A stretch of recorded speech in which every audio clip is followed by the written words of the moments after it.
Izindaba zehora lesikhombisa sikwethulela zona bukhoma ekomkhulu le-SABC e-Auckland Park eGoli.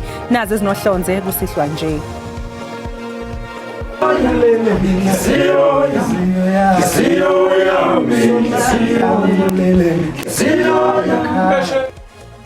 Akasekho emhlabeni ubaba uAlbert Mazibuko nobe yilungu leqembu lembube iLadysmith Black Mambazo iminyaka engaphezulu kwama-50. Ushone eneminyaka engama-77 ubudala. Looking at a situation where there will be arrest of people like Major General Shibiri or General Sibia or Brigadier Nkwashu. Kusasa ikhomishana kaMadlanga kulindeleke ukuthi iqhubeke lapho yagcina khona ngomsebenzi wayo kuphenya insolo zokuxambukela kosombusazwe namaqembu eyigelekeqe emsebenzini wamaphoyisa. We cannot forget what Solomon Mahlangu did and all freedom fighters for our liberation. Namhlanje iANC bihlanganyele namalungu omndeni wakwaMahlangu njengoba bekukhunjulwa impilo kaSolomon Kalushi Mahlangu owabulawa ngokugwetshwa intambo ngo-1979 uhulumeni wobandlululo. Ngikubingelele embukeli ngikwamukele indabeni zehora lesikhombisa. Igama lami nguNoxolo uMamtshali wakwaMwali ihlabangane limhlophe qwa. Uza kwethu ositolikela ngolimi lwempawu uSinovuyo Fihlani. Ake sibheke ke mbukeli ukuthi sikuphathele ziphi namuhla kusihlwa.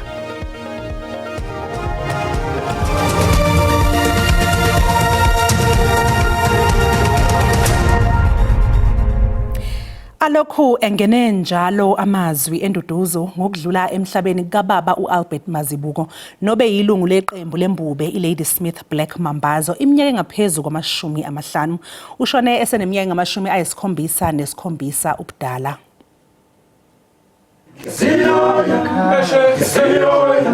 Usemanzini umkhakha wezikaqedisizungu ngemuva kokuguqa kwelinye iciko. uAlbert Mazibuko nowaba yilungu leMambazo ngo-1969 isikhashana njengemuva kokuthi lasungulwa umzala wakhe ubaba uJoseph Shabalala. Ubethathwa njengomuntu ophethe umlando onzulu ngaleli qembu njengoba ubesechithe iminyaka engaphezulu kwama-50 eyilungu leMambazo nesikhale yemuka nezindondo zama-Grammy ezinhlanu. uMazibuko ube ingxenye yaleli qembu ngesikhathi linandisa kuleli kanye nasemazweni omhlaba kanti uzokhumbuleka kakhulu ngephimbo lakhe elimtoti. It's very sad news to process as Ladysmith Black Mambazo and the family. We will remember him for being one of the strongest pillars of Ladysmith Black Mambazo. Uhulumeni wesifundazwe iKwaZulu-Natal kanye nomnyango wezobuciko kuso lesifundazwe uthi ukwendlula emhlabeni kukaMazibuko kuwehle ngaphezulu. UNdunankulu uthi ukudlula kukaMnumzana uMazibuko kusho ukugqameka inguquko njengeGqwantwala kubathandi bomculo bonke balapha eNingizimu Afrika naye nje kuphela eqenjini iLadysmith Black Mambazo. Siwumnyango wezemidlalo ubuciko namasiko kwaZulu-Natal sithi dudu alwehlangana ngehliyo. Ubaba Mazibuko besefana nomtapo wolwazi nenqolobane njengoba sikhumbula ukuthi kutheleli iqembu maselemukela amalungu amasha kwaba ubaba Mazibuko bengezinye zezingwevu bezisekhona eqenjini ebezazi kabanzi ngomlando weqembu. Ubaba uMazibuko wazalelwa embuzweni eMnambithi kwaZulu-Natal kanti imininingwane yokufihla kwakhe bingakakhishwa.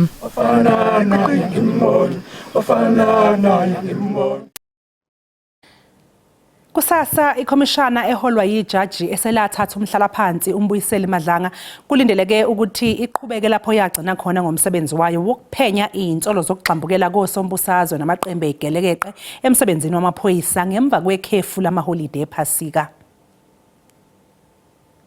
Kusasa kulindeleke ukuthi ikhomishana kaMadlanga iqhubeke nomsebenzi wayo lapho yagcina khona kanti ungoti wezokuphepha uxwayisa ngokuthi kusazodalulwa okuningi okubandakanya amalungu ombutho wamaphoyisa angase anindeke kakhulu kulezi nsolo. I am looking at a situation where there will be arrest of people like Major General Shibiri or General Sibia or Brigadier Nkwashu.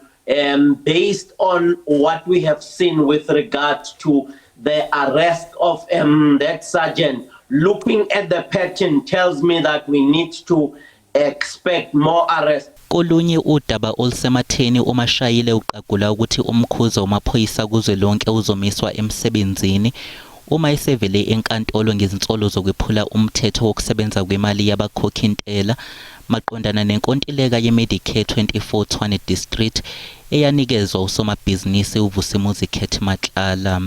I am definitely certain that the president and the advisors are looking at a conducive situation that will lead to integrity in the process and not seem to be unfair with regard to some of those that have been identified and have been set aside of the operations, meaning suspended for the want of a better word.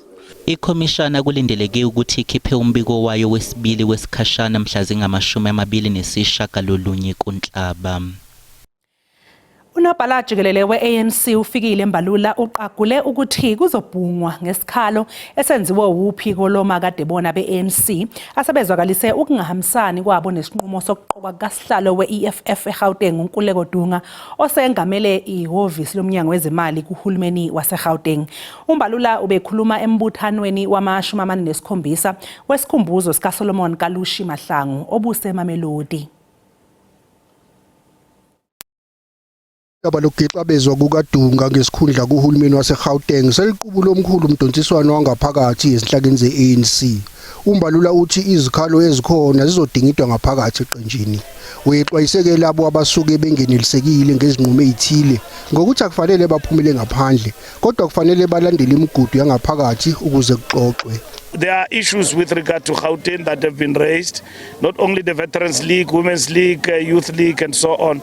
So that is why when I was speaking, I was urging members to keep to the confines of the organization because the center holds. We do have the capacity to resolve issues. They must not act like they are in despair. They are not being listened to. Ube esekhuluma ngalokho bekungumongo wosuku njengoba bekhunjula uSolomon Mahlangu owagwetshwa intambo ngo1979 eneminyaka engama-22 yobudala. Solomon Mahlangu, when he was faced with an option of asking for clemency from P.W. Porter, he didn't. He said, "My blood will nourish the tree of liberty. Mama, tell my people that I love them." So that is why as the ANC, every 6th of April we are here. Kulombuthano wesikhumbuzo sikaSolomon Mahlangu izinhlaka ze-ANC zigcizelele ngolokuthi iqembu ukuze libuyelwe ukwethenjwa kuzofanele lizibonakalise ngokuphelele ngokuthi likhiphe inyumbazane bonke labo baholi abakhohlakele. Njengoba sekutshalwe amasosha wombutho wezokuvikela iSANDF kwezinye ingxenye zesifundazwe iWestern Cape ehaqwe ubugebengu, usamilo ke umbuzo wokuthi ingaba zokwazini ukubhekana nomsuka wobugebengu. Endaweni yaseMannenberg eCape Flats, udaba lowesifazane okhule edonsa kanzima lusidwebela isithombe esiqamile mayelana nempilo yansuku zonke kule ndawo. Endaweni yaseMannenberg eKapa udlame lomgulukudu lusaqhubeka nokuhlalisa libhojozi zakhamuzi. Kamuva nje kutshalwa amasosha ezindaweni ezihaqwe ubugebengu lesifundazwe kodwa omunye wezakhamuzi kule ndawo Ronick Wilson uthi nakuba ekwamukela ukujutshwa kwamasosha kodwa inkinga yobugebengu ijule kakhulu. As a counselor, as someone that works with children, I would also love for them to deploy trauma counselors because a lot of these men that are in gangsterism, they are not enough after school programs. There are not enough mentors mentoring our young boys. uWilson wakhulisa unina khulu wakhe ngemuva kokunyamalala kukanina uthi iningi labantu kulomphakathi lijika nelanga ngenxa yokutuleka kwamathuba omsebenzi. When you are unemployed and you don't get work and you don't have the correct qualification, you start becoming hopeless, and in that hopelessness you find other alternative ways to keep yourself occupied, and sometimes those alternative ways are the wrong ways. Ngenhlanhla uWilson wathola umfundazo ukuba umeluleki wezengqondo kanti unethemba lokuthi ukutshalwa kwamasosha kuyisiqalo sesixazululo senkinga yobubha nobugebengu kulomphakathi. Mbokeli sathi qhu eyitolo kanti uma ngabe sibuya sokuphathela udaba oluthile. We find one passenger here who doesn't have a documentation and is also not a South African. Kutholwe abantu baseMozambique abane okubalwa kubo usana abakuleli ngokungemthetho eFree State njengoba bekuneyinhlelo zevimba mgwaqo emgwaqweni uthela wayeka kuzwelonke namhlanje.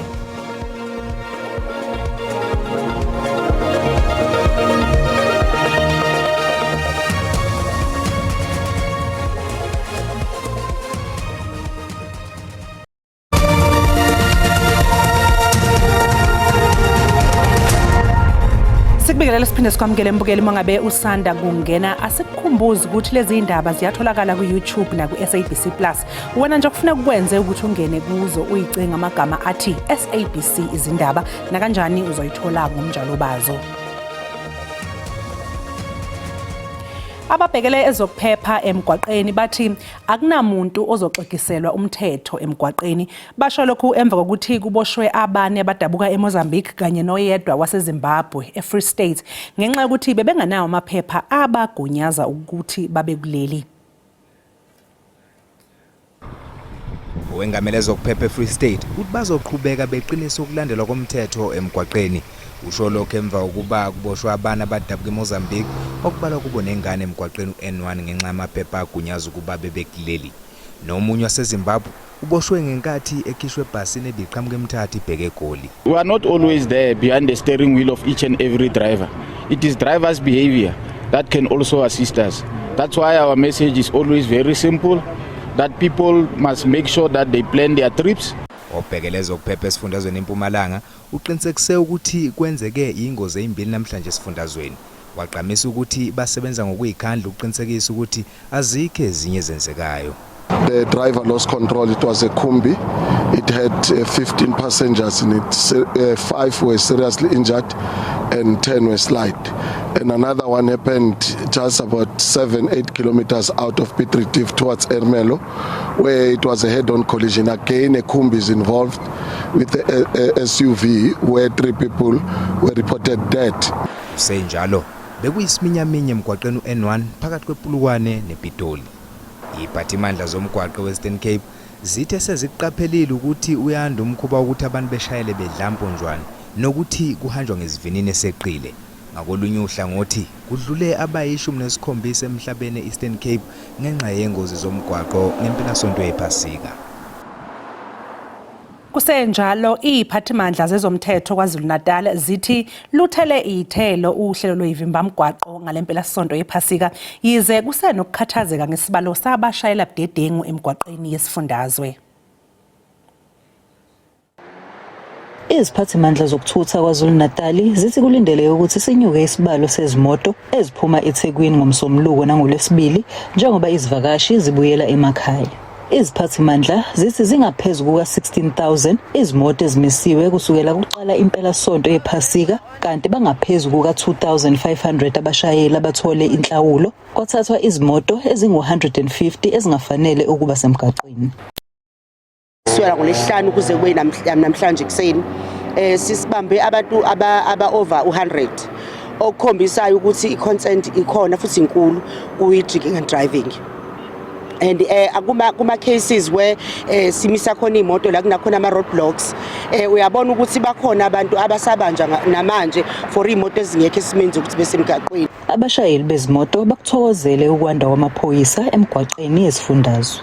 Yeah, very visible, especially on social media. I've seen a lot. I haven't been traveling a lot, so I haven't been out so much, but definitely the RTR has been very visible. I'm expecting the traffic to be quite heavy, the toll roads.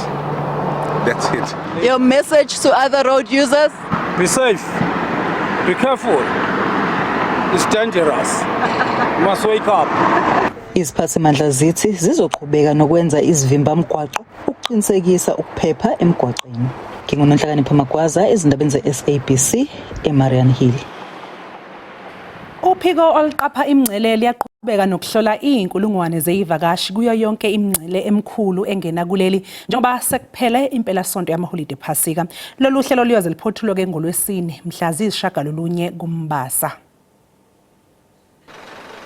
Sesiqalile ukubonakala emngceleni iBait Bridge isiphithiphithi sabantu njengoba umthwalo ususobhukweni kubantu abaningi bekade besezindaweni ezahlukene ngamaholide ePhasika. This is the situation, as you can see. This is what we're dealing with here. It's crowded. Buses are stuck from the border, you know, from the bridge coming all the way this side. It's not moving. I've been stuck here since 2 a.m. From Zim to SA, because we've been here since from 11 o'clock up until right now. So I don't know what is going on. Kusenjalo isikhungo esibhekelele ukuqapha imingcele iBorder Management Authority simemezele ukuthi siyaphenya ngemumva kokubanjwa kwebhasi ebelinabantu abangama32 abangene ngokungemthetho elivinjwe eBloemfontein eFree State.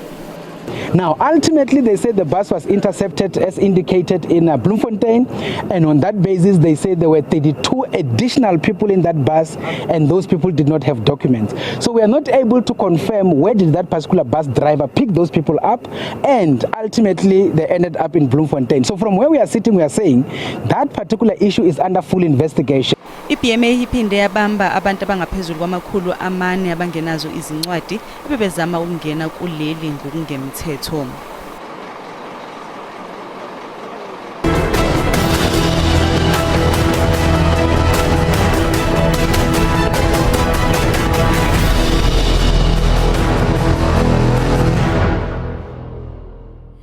Mbukeli, njengamanje umengameli waseMelika uDonald Trump wethula inkulumo njengoba abaningi befuna ukuzwa ukuthi lizohamba kanjani uhlelo lokuqala ingxoxo zokuletha uxolo phakathi kwaleli yazwe neIran. Ake sixoshe bukhoma lenkulumo.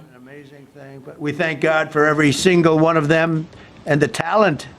The genius is not even talent, it's genius. It's the whole ball game, every one of them.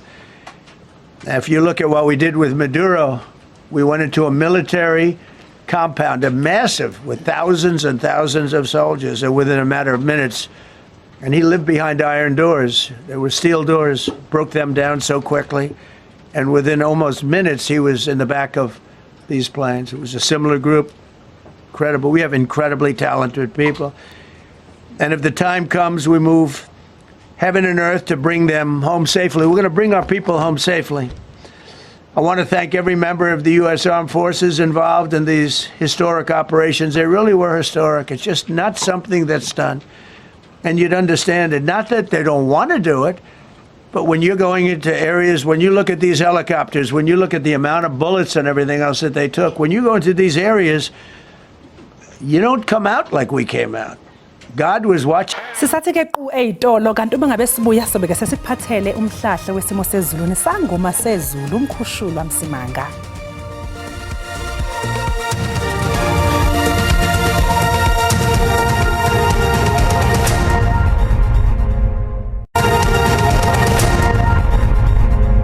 Kwentokozo mbukeli ukuthi siphinde sihlangane njengoba sesisho sithi silindele nje imkhemezelo okanye umkhizo ikakhulukazi ogwini olapha ngaseningizimu sisho sithi aqhubeka lamathuba ke athanda umama makhulu emvula ezingaphelezela ukuduma mawungena ikakhulukazi ke empumalanga yase ikakhulukazi eFree State uyongena eningizimu kwaZulu Natal ngale kwaloko ngamancane nje amathuba mawungena ikakhulukazi ke engxenyeni esehlanzeni zalapha empumalanga siyongena kwezinye indawo ezilapha eNorthern Cape sihlabele phambili sisho sithi ke nakusasa siyaqhubeka silinda amanye amathuba emvula ke esingathanda ukuthi iphelezo lokuduma ikakhulukazi ke engxenyeni esenkabeni yezwe uyofika lapha kwaZulu Natal kanti ke masihlabela phambili siyobheka ngasentshonalanga lingaqhubeka nokuthi libalele nje engxenyeni esentshonalanga lapha eGauteng asemakhulu ke lamathuba emvula ke uyongena engxenyeni ke esempumalanga sihlabele phambili siyobheka ikakhulukazi ke amazinga ke okanye isiqoyiso sakusasa okanye amazinga ikakhulukazi ke aphansi kusasa ngivumele ngisho ngithi ke lithanda nje ukuphola engxenyeni eziningi kodwa lapha kuSutherland uyongena ke ikakhulukazi lapha koCalvina ngabanda nje kancane kanti ogwini olukwaZulu Natal singalindela ukuthi lithande nje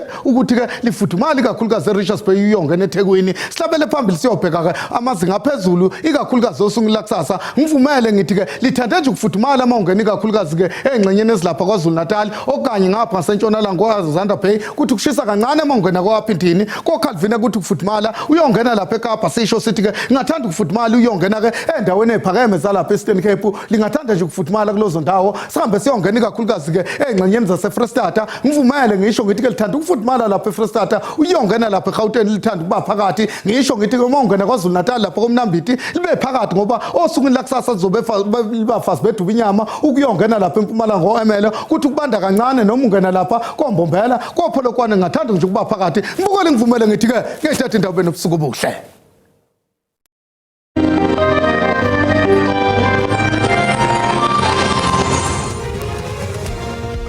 Sizibeka lapha bese kuphathele zona namuhla kusasa ke mbukeli bakhona oza kwethu ngeindaba ngolwimi lwesiXhosa ube nje nobusuku obuhle usale kahle.